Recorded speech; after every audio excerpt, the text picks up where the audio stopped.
How to create a new email sequence in Instantly.ai. Step 1.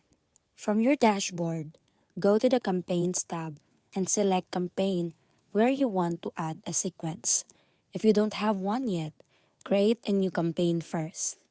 Step 2. Inside the campaign, click on the Sequences section, then hit Add New Sequence. This is where you'll only write your emails. Step 3. Start with your opening email. Keep it short, personalized, and clear about your reaching out. You can use placeholders like first name to make it feel more personal. Step 4. Add follow-up emails.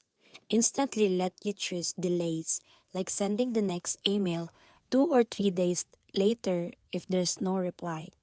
This helps you stay consistent without spamming. Step 5.